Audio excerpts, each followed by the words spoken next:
안녕하세요.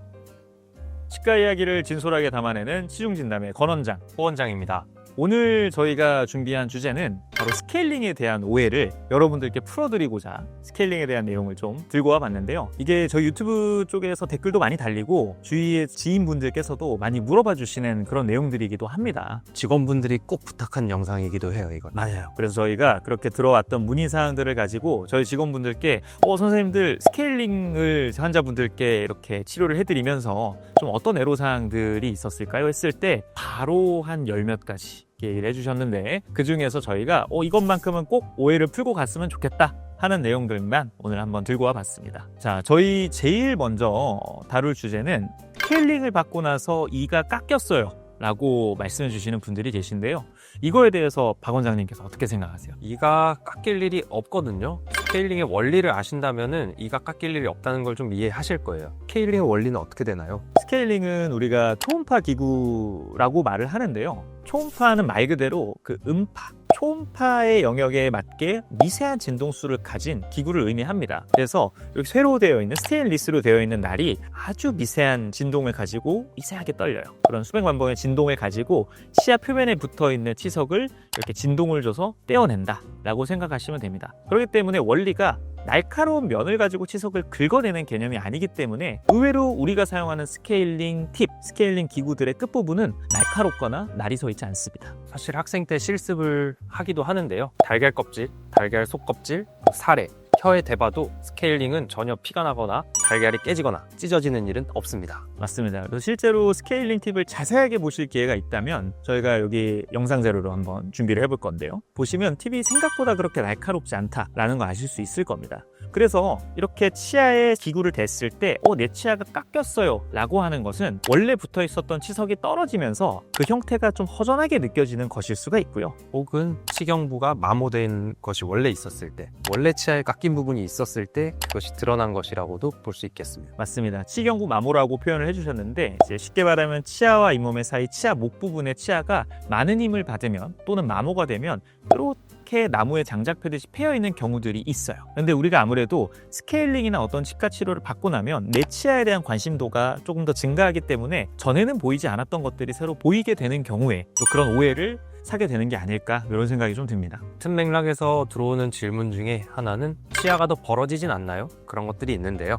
치아가 벌어질까요, 김 원장님? 이것도 사실 원칙적으로 보면 치아가 벌어질 일은 없다고 보셔도 됩니다. 그럼 왜 내 치아가 벌어지고 구멍이 난 것처럼 느껴질까요? 라고 하시면 마찬가지로 치석이 덮고 있었던, 치석이 막고 있었던 부분이 완전히 제거가 되면서 그 부분이 이제 오히려 빈 공간이 되고 허전해지고 그렇게 되면서 내 치아가 벌어지고 구멍이 생겼어요 라고 느껴질 수가 있습니다. 또 다른 질문은 뭐가 있죠? 스케일링을 하고 나서 잇몸이 예전보다 많이 줄어들었어요 라고 말씀하시는 경우들도 있어요.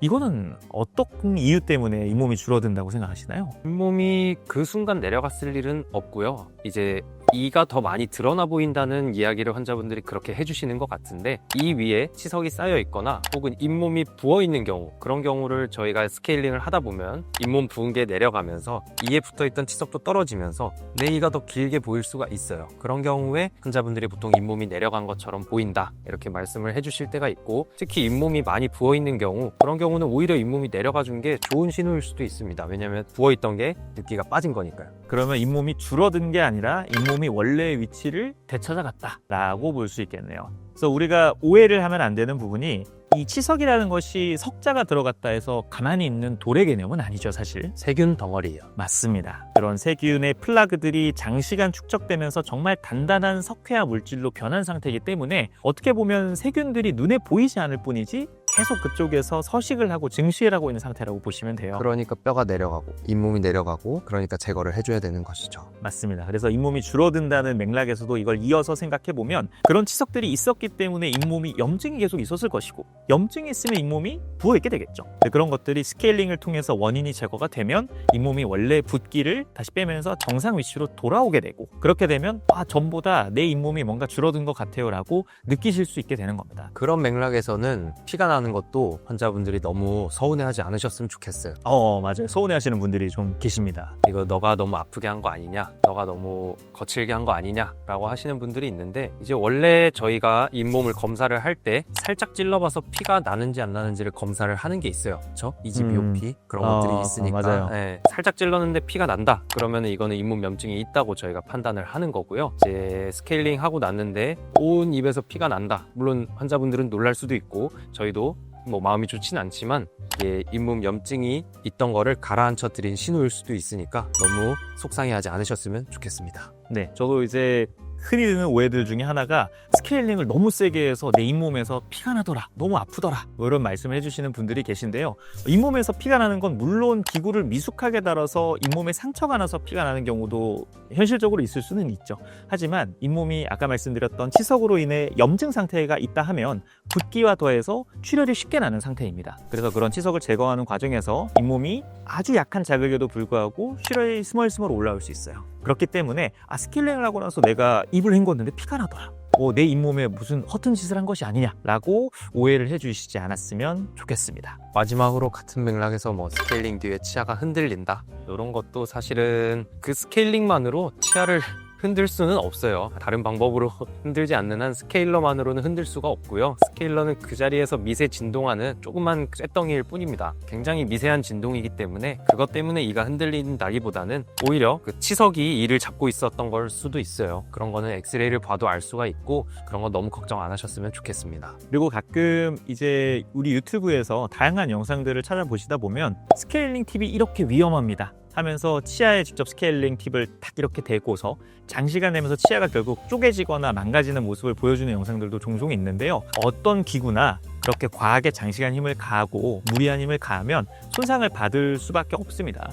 오히려 저희가 사용하는 스케일링의 기구는 이 뾰족한 기구의 옆면을 이용해서 부드럽게 치석이 존재하는 부분을 훑어주는, 진동을 통해서 치석을 제거해주는 걸 원칙으로 하고 있고, 또 하나의 치아의 한 군데에 그렇게 장시간 압력과 진동을 가할 일은 없기 때문에 그런 것은 너무 극단적인 예라고 생각해 주시면 될 것 같아요. 그렇죠. 스케일러 팁이 뭐 뭉툭한 기구까지는 아니에요. 근데 그렇죠. 저희도 이렇게 지나가다 보면은 이렇게 쓸릴 때도 있고 베일 때도 있고 그렇습니다. 근데 이제 그런 날카로운 기구들을 숙련되게 다루라고 보건복지부에서 교육을 시키고 학교를 다니고 면허를 따게 하는 것이니까 저희가 그런 날카로운 기구를 미숙련하게 다룰 거라는 오해는 접어두시고요. 그리고 저희도 그 날카로운 기구를 사용할 때는 항상 긴장하면서 이렇게 치료를 해드리고 있으니까 너무 걱정하지 않으셨으면 좋겠습니다. 네, 그래서 오늘 이 짧은 시간 동안 스케일링에 대한 오해를 조금 푸시는 시간이 되었으면 참 좋았겠고요. 오늘 내용이 유익하셨다면 구독, 좋아요, 알림 설정 부탁드리겠습니다. 치과에 대한 이야기를 진솔하게 담아내는 시중진남의 권원장 원장이었습니다. 감사합니다.